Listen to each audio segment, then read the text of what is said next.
kita, tadi Pak Prabowo juga menyampaikan betapapun mungkin banyak di antara kita yang tidak memilih Pak Prabowo dan Mas Gibran, tetapi beliaulah presiden yang dipilih oleh sebagian besar rakyat Indonesia.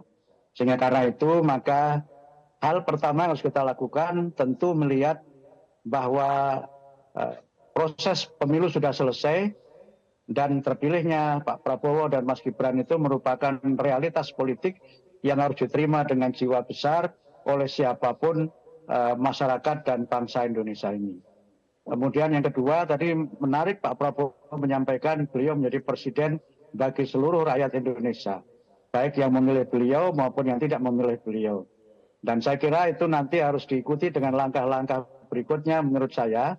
Misalnya untuk membuktikan itu mungkin perlu beliau tunjukkan dengan tidak lagi menjadi ketua umum partai politik misalnya. Dan dengan cara itu maka betul-betul beliau berdiri di atas semua partai-partai politik yang ada di Indonesia. Kemudian yang ketiga tentu seluruh kita bangsa Indonesia hendaknya melihat masa lalu sebagai bagian dari pelajaran untuk kita menatap masa depan yang lebih baik. Tentu banyak dinamika yang ada, banyak juga mungkin ya berbagai hal yang menjadi bagian dari proses-proses politik yang mungkin dalam beberapa hal membuat masyarakat kita ini mengalami gesekan atau bahkan mungkin ada ketegangan-ketegangan dan konflik. Ke depan saya kira kita harus semuanya bersatu bergandengan tangan untuk bagaimana Indonesia ini menjadi lebih baik. Sehingga karena itu maka kita perlu memberikan kesempatan kepada Pak Prabowo dan Mas Gibran untuk melaksanakan amanah sebagai presiden dan wakil presiden. Kemudian kita sebagai warga negara tentu tidak boleh menjadi warga negara yang apatis, tapi harus menjadi warga negara yang aktif, bahkan mungkin partisipatif dalam berbagai hal. Pak Muti. Kita mendukung kebijakan-kebijakan yang baik dan memberikan catatan kritis ketika mungkin ada kebijakan yang kita pandang perlu untuk kita koreksi sebagai bagian dari partisipasi politik kita sebagai bangsa dan negara dan warga negara Indonesia. Baik, Pak Muti, ketika Pak Prabowo kemarin menyatakan ajakan untuk bersama-sama, untuk bekerja sama, Capres 01 dan juga 03 kemudian ini juga sudah memberikan, kalau kata Pak Muti tadi, menyampaikan sikap kenegarawanan, serta sejumlah elit yang juga bahkan menindaklanjutinya dengan sejumlah silaturahmi. Apakah sikap-sikap seperti ini bisa berpengaruh besar, signifikan terhadap psikologis kepada para pendukungnya agar kemudian bisa beralih menatap masa depan, terutama di masa pemerintahan yang sudah mengalami transisi ini nantinya? Saya kira itu sebuah keteladanan yang memang menunjukkan jiwa besar dari Pak Ganjar, Pak Mahfud, Pak Anies, dan Pak Muhaimin. Bagaimana beliau sudah move on dan kemudian siap untuk bersama-sama. Tadi Pak Prabowo menyampaikan apakah di pemerintahan atau di luar pemerintahan memajukan Indonesia. Sikap-sikap seperti ini menurut saya juga seharusnya diikuti oleh para pendukung Pak Ganjar, Pak Mahfud, dan juga Pak Anies dan Pak Muhaimin untuk bagaimana tentu saja bersama-sama melakukan rekonsiliasi dan bersama-sama memajukan Indonesia untuk menjadi negara yang maju, negara yang tadi Pak Prabowo menyampaikan setiap warga negara menikmati buah dari kemerdekaan itu. Tentu hal demikian harus kita maknai sebagai satu sikap di mana Pak Prabowo juga membuka kesempatan bagi sebagian masyarakat untuk tidak semuanya juga harus masuk dalam, kalau orang bicara kabinet ya, tidak semuanya harus masuk dalam kabinet, semuanya harus bersatu dalam satu barisan pemerintahan. Tapi menurut saya memang ada yang berada di pemerintahan, tapi juga ada yang berada di luar pemerintahan, tapi dimanapun posisinya, tujuannya adalah untuk memajukan Indonesia.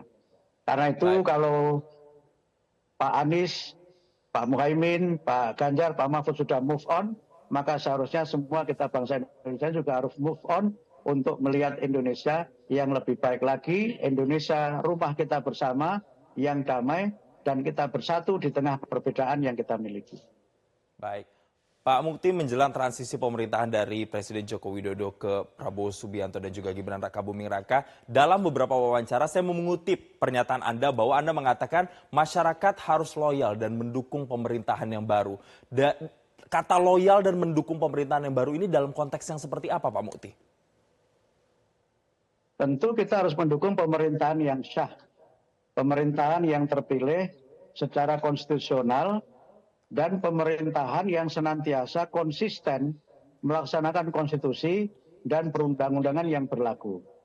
Kalau kita membaca Undang-Undang Dasar 45, ada kutipan yang menarik ya, di mana sumpah dan janji Presiden dan Wakil Presiden itu eksplisit disebutkan akan melaksanakan Undang-Undang Dasar dengan seluruh-seluruhnya dan seadil-adilnya. Nah, ketika Presiden dan Wakil Presiden konsisten dengan itu, melaksanakan Undang-Undang Dasar dan Undang-Undang serta berbagai regulasi dengan seluruhnya dan seadil-adilnya, maka kita harus loyal dan mendukung pemerintahan tersebut. Tetapi kalau misalnya ada indikasi bahwa pemerintah sebagai penyelenggara negara tidak melaksanakan Undang-Undang Dasar dan Undang-Undang dan segala peraturan sebagaimana mestinya, maka ada mekanisme-mekanisme konstitusional yang bisa kita lakukan. Kita tentu tidak memberikan cek kosong dan tidak memberikan peta buta kepada beliau berdua. Karena pada dasarnya beliau berdua sudah menyampaikan visi dan misinya selama masa kampanye. Dan itu yang juga menjadi bagian dari bagaimana masyarakat memberikan catatan apakah beliau juga konsisten dengan program-program yang telah disampaikan selama masa kampanye. Sehingga karena itu maka loyalitas kita itu adalah loyalitas yang kritis. Loyalitas di mana pemerintahan yang sah, siapapun dia, kita pilih atau tidak kita pilih, adalah pemerintahan yang harus kita dukung. Kita berikan kesempatan untuk beliau berbakti dan mengabdi, memajukan bangsa dan negara, tetapi tentu dengan sikap kritis dan dengan sikap konstruktif agar beliau senantiasa konsisten dengan visi dan misi yang telah disampaikan, dan yang terutama tentu konsisten dengan Undang-Undang Dasar dan Undang-Undang serta berbagai peraturan yang berlaku di negara Kesatuan Republik Indonesia. Baik, terakhir Pak Mukti, menutup perbincangan kita kali ini, mungkin di tataran grassroots atau di masyarakat saat ini polarisasi mungkin masih saja terjadi, masih terbelah-belah. Apa pesan yang mungkin bisa disampaikan mengingat nanti kita akan menjelang pemerintahan baru yang nantinya akan juga dilantik pada bulan Oktober 2024? Yang pertama tentu kita harus kembali merajut persatuan, apalagi sekarang masih dalam suasana Idul Fitri, masih dalam suasana bulan Syawal, halal bihalal dan silaturahim. Marilah kita berusaha untuk memaknai dan mengamalkan silaturahim itu dalam pengertian yang lebih real di masyarakat. Kita menjadi orang yang berpikiran terbuka, open mind, berhati lapang, ya open heart, dan kemudian kita tempatkan perbedaan-perbedaan yang ada sebagai bagian dari konsekuensi sistem demokrasi yang kita pilih dalam kita ini berbangsa dan bernegara. Karena itu maka pilihan boleh beda, tapi merah putih harus ada di dalam dada. Ini saya kira prinsip penting yang harus kita bawa bersama-sama untuk Indonesia ini bisa lebih maju lagi. Banyak masalah di depan mata, dan masalah itu bisa kita selesaikan bersama-sama kalau kita memiliki visi yang sama tentang Indonesia dan kita bisa senantiasa merajut persatuan di tengah berbagai perbedaan yang ada di antara kita. Perbedaan adalah kekayaan, karena dengan perbedaan itu kita bisa menarik simpul-simpul positif untuk menjadikan hal yang konstruktif. Mudah-mudahan kita semua sudah sekali lagi sudah move on. Karena setelah ini tidak hanya pengumuman kabinet, Mas, tapi juga nanti akan ada pilkada, pilihan gubernur, bupati, wali kota yang juga serentak di seluruh tanah air. Nah, kalau kita ini tidak berpikiran terbuka, tidak berhati yang lapang, maka hari-hari dalam kehidupan kita ini akan sesak oleh perbedaan yang terus saja terjadi sebagai konsekuensi dari sistem demokrasi yang kita pilih di negeri ini.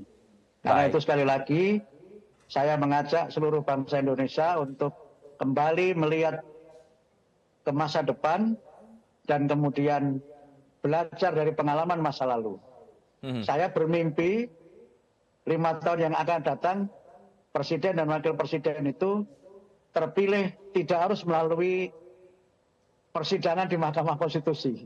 Baik. Tetapi kita berdemokrasi secara lebih dewasa sehingga masalah selesai karena pemilu dilaksanakan secara langsung, umum, bebas, rahasia, jujur dan adil, bebas dari berbagai macam kecurangan dan hal-hal yang merusak demokrasi. Kita ingin demokrasi kita menjadi lebih baik, kita ingin bergerak dari demokrasi prosedural ke arah demokrasi yang lebih substantif, bahkan mungkin dalam 5 tahun ini mudah-mudahan kita membangun kultur demokrasi yang kokoh sesuai dengan dasar negara Pancasila. Baik, terima kasih Pak Abdul Muti. Semoga pesan yang disampaikan ini bisa meneduhkan masyarakat dan polarisasi ini kemudian tidak terjadi lagi dan persatuan Indonesia bisa terwujud nyata pasca pemilu ini. Terima kasih Pak Abdul Muti Cendekiawan telah bergabung bersama kami di Metro Siang. Terima kasih. Mas Anies, Mas Muhaimin, saya pernah berada di posisi Anda.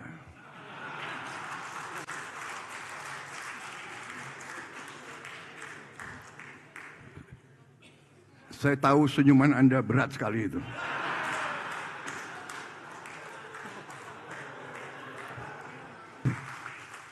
Ini tuntutan rakyat. Kita harus bersatu. Kita harus rukun. Apakah bersatu itu berada di dalam pemerintahan atau berada di luar pemerintahan?